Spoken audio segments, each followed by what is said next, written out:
Rahim. On va traiter dans cette vidéo ce qu'on appelle une onde mécanique progressive. Dans un premier temps et dans un deuxième temps, on va parler des deux types d'ondes mécaniques. Donc revenons à la première définition d'une onde mécanique.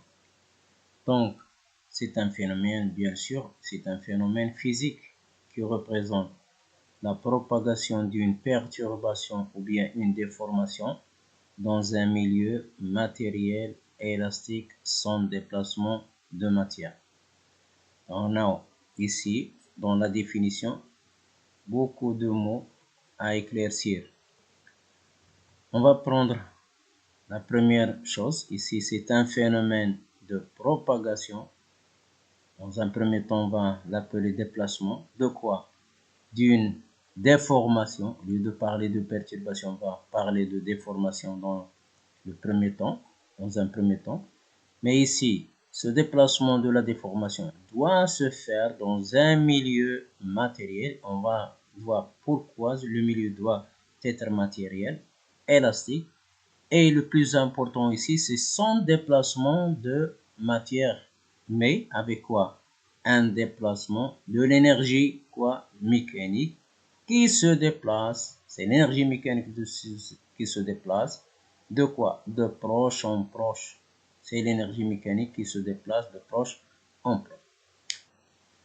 Donc pourquoi on a dit propagation et aussi perturbation et que le milieu doit être matériel, élastique et que veut dire son déplacement de matière. Prenons l'exemple de l'onde qui va se propager le long de la corde.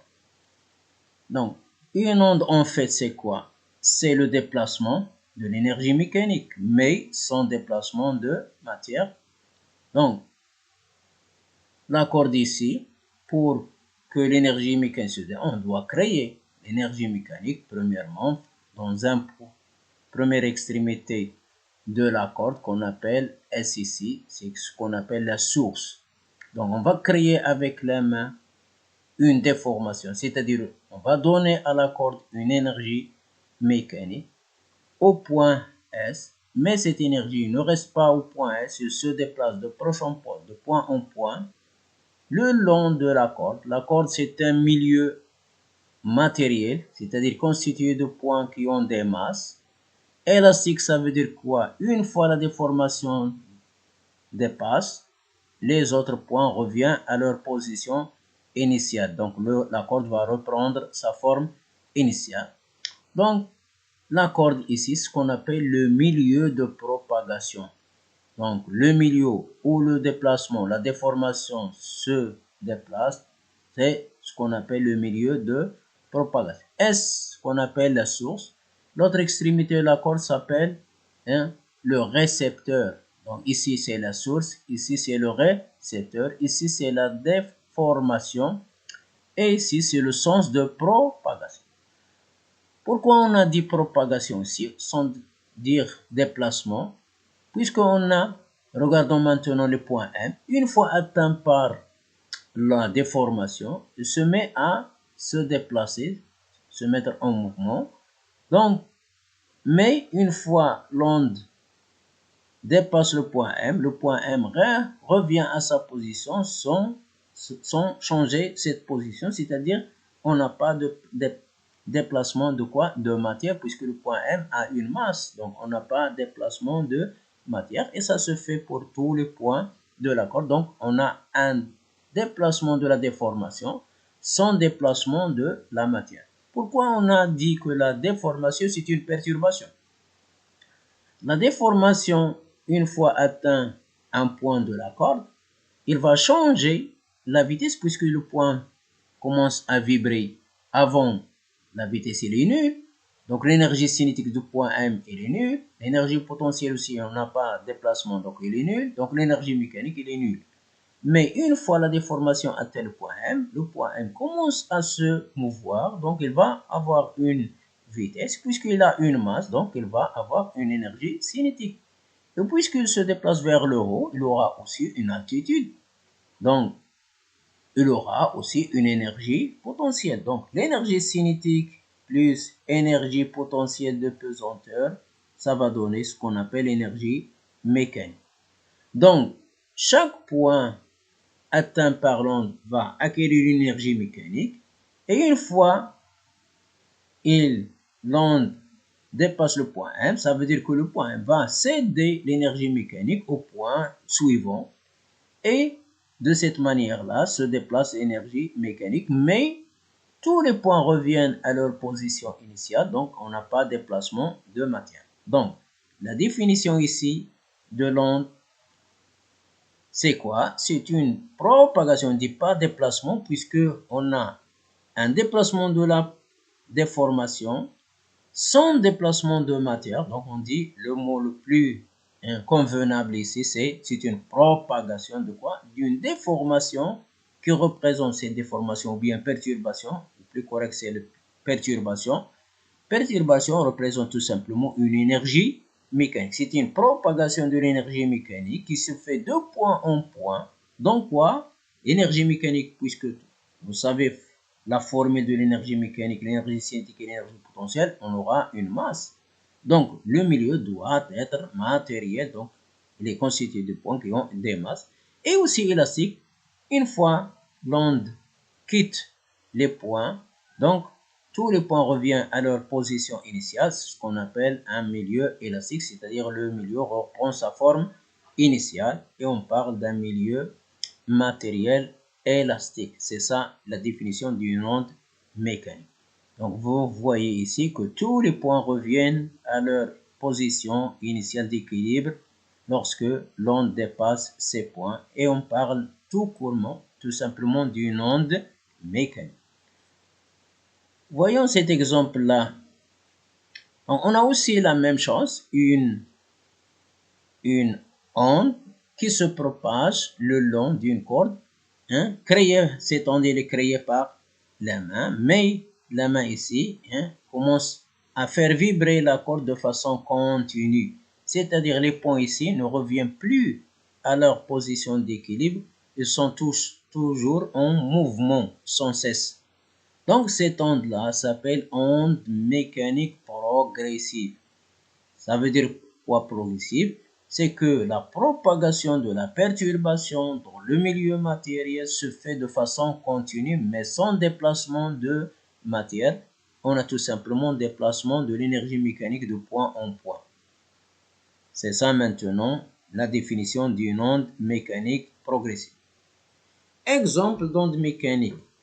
On a vu l'onde mécanique qui se propage le long de la corde. On peut aussi avoir une onde mécanique qui se propage le long du ressort aspire non jointif. Il suffit de comprimer certains spires et de les relâcher. Ils se propagent le long du ressort. C'est ce qu'on appelle une onde aussi mécanique. Donc, on a déplacement de l'énergie sans déplacement de la matière. On peut aussi avoir une onde à la surface de l'eau libre, à la surface libre de l'eau, en jetant une pierre ou bien à la surface libre de l'eau. Donc, il va se créer des cercles, ce qu'on appelle une onde circulaire à la surface de l'eau. C'est une onde aussi mécanique, puisqu'on a déplacement de l'énergie mécanique sans déplacement de la matière. Donc, c'est ce qu'on appelle onde à la surface de l'eau. On peut aussi avoir une onde sonore qui se déplace dans les airs. Lorsqu'on parle, donc on crée une onde qu'on appelle une onde sonore. Donc on peut créer l'onde sonore par un haut-parleur, par exemple, qui va jouer le rôle de la source. Donc cette onde se propage le long de l'air, il y a le milieu matériel, dans le milieu matériel élastique, et va atteindre l'oreille qui va jouer le rôle d'un récepteur. Donc l'air ici se représente le milieu de propagation. Donc la propagation de l'onde sonore se fait de la même façon que la propagation le long du ressort. On a compression de certaines couches des gaz de l'air et dilatation des couches comme ce qui se fait dans le cas du ressort. Donc maintenant, quels sont les types des ondes mécaniques? On a deux types d'ondes mécaniques. qu'on appelle onde mécanique transversale. Ça veut dire quoi transversale? Lorsque la direction de propagation, ici c'est la vitesse de propagation, on va parler de la vitesse de propagation, V, de l'onde. Ici, la vitesse de déplacement des points, un point M, par exemple Vm, se déplace vers le haut et revient vers le bas. Donc, un mouvement qui est vertical et l'on se propage horizontalement. Donc, on constate ici que la vitesse de déplacement des points du milieu de propagation est perpendiculaire à la vitesse de propagation de l'onde. C'est ce qu'on appelle une onde transversale. Tout court, on dit que une onde est transversale lorsque la direction de la propagation de l'onde est perpendiculaire à la direction de la déformation. La déformation, elle est verticale et la direction de propagation, elle est horizontale. On trouve les ondes transversales dans le cas de la corde qu'on a parlé et aussi à la surface de l'eau. À la surface de l'eau, on a des ondes qui se propagent soit circulaires, soit rectilignes, et ce sont des ondes transversales. On a un deuxième type d'onde mécanique qu'on appelle onde longitudinale. Ça veut dire quoi longitudinale? C'est ce qui se fait dans le cas du ressort. Donc, la compression et la dépression des spires se fait horizontalement et la propagation, l'onde se propage aussi horizontalement.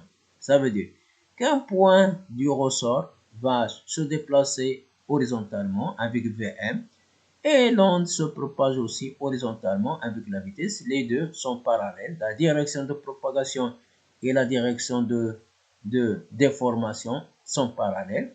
On dit que l'onde ici, c'est une onde longitudinale. C'est ce qui se fait dans le cas du ressort et aussi dans le cas de l'onde sonore. Donc le son, c'est une onde qui est sonore. Revenons à ces deux exemples. Donc, la propagation ici, le long de la corde, donc la corde, on peut la représenter par un seul axe. On dit que la corde, c'est un milieu unidimensionnel. C'est ce qui se passe aussi dans le cas du ressort, c'est un milieu unidimensionnel. Dans le cas de la surface de l'eau, ce sont des cercles. La surface de l'eau, c'est un plan. Donc, le plan est formé par deux axes, donc c'est un milieu bidimensionnel. Alors que le son peut se propager dans les trois axes, c'est-à-dire dans toutes les directions, trois directions. On dit que le son se propage dans un milieu tridimensionnel.